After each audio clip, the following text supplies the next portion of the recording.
સલામ વાલેકુમ દોસ્તો। આજ અલ્લાહ પાકે જી હાથમાં જસ દીધી છે મને સુન્નત ખતના બેસાડવા માટે થઈને।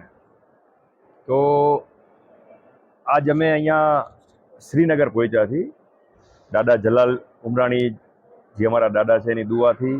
અને હું જ્યારે કાશ્મીર આવવા માટે નીકળ્યો એટલે ખાસ મારા બુઝુર્ગોની કબર ઉપર ઝિયારત માટે ગયો અને મેં સલામ લીધા, ઇજાજત સલામ પેશ કર્યા અને ઇજાજત પણ લીધી કે કુટુંબની અંદરમાં કોઈ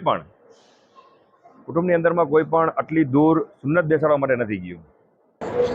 આજ એટલી ખુશી ફીલ થાય છે કે અમે બે ભાઈઓ આટલા દૂર સુન્નત બેસાડવા માટે થઈને અમે કાશ્મીર આવ્યા, શ્રીનગર આવ્યા અને માશાઅલ્લાહ એના નજારા, ખૂબસૂરત નજારા, એટલા ખૂબસૂરત નજારા જે અમે જોયા અને સાથોસાથ અમે અહીંયા ખતનાનું કામ પણ કર્યું।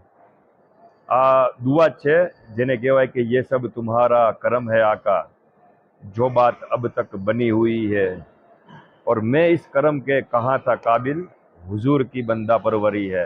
અમારા સરકારના કરમ છે અને ખરેખર દિલ એકદમ ખુશ થઈ ગયું છે। અને અહીંયા મને આ લોકોએ કાશ્મીરીઓ એટલું મોહબ્બત અને એટલો પ્યાર આપ્યો છે અને લોંગ ટાઈમ કામ કરવા માટે થઈને અહીંયા મને દર મહિને આવવાનું રહેશે, અથવા કેમ કે અહીંયા મેક્સિમમ જે રીતે હું કામ કરું છું રિંગ સિસ્ટમથી બાળકની ખતના જે હું કરું છું એ રીતે અહીંયા કામ છે જ નહીં।